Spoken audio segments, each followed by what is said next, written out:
প্রিয় দর্শক, আপনারা কেমন আছেন? আমি ভালো আছি। আমি একটা নতুন রেসিপি নিয়ে এসেছি। রেসিপিটি চলেন আমরা দেখি।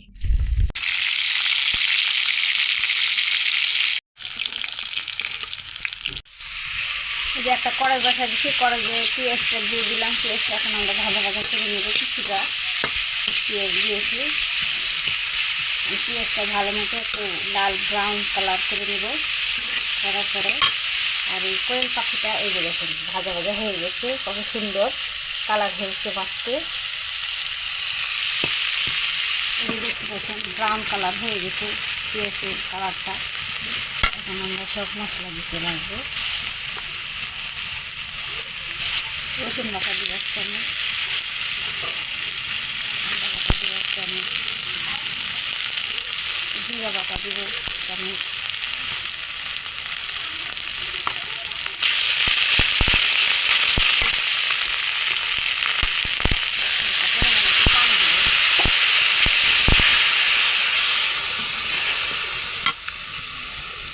ধনিয়া গুঁড়া দিব এক চামচ, হলুদ দিব এক চামচ, তেজপাতা দিব, মরিচের গুঁড়া দিব, আর স্বাদ মতো লবণ দিব। কালা খাওয়ার জন্য কাঁচা মরিচ দিব।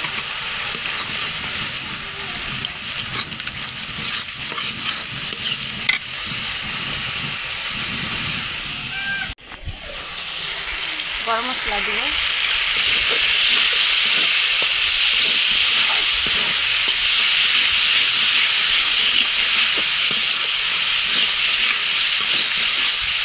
মশলাটা একটু ভালোভাবে একটু ভাজা ভাজা করে নেব।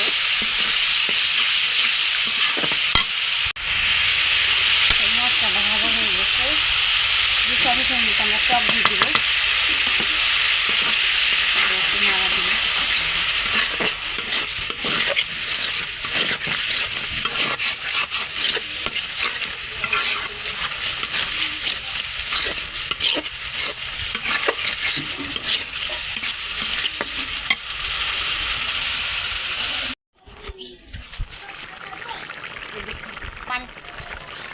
পানিটা মরে গেছে, স্বাদের জন্য একটু হালকা চিনি দেব,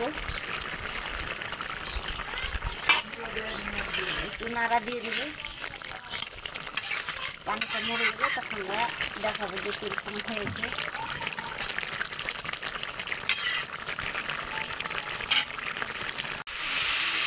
এই যে আমার রান্না শেষ, ঝোলটা মরে গেছে, দেখতে পাচ্ছি।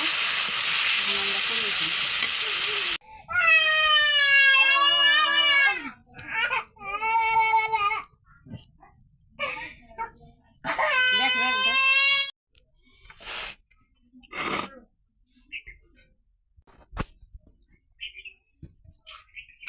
কোয়েল পাখি রান্না করা হয়ে গেছে, দেখতে পাচ্ছেন গোটা গোটা কোয়েল পাখি ভাজা।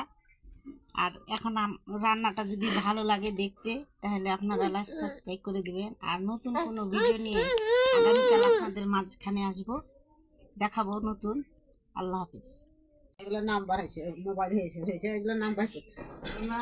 নদীর মাছ, এই মাছ কি দেখবো কে জানি, মনে নাই। এই মাছটা খাই কেমন লাগছে। এরে আল্লাহ, এ আল্লাহ কি করছে রে বাবু রে।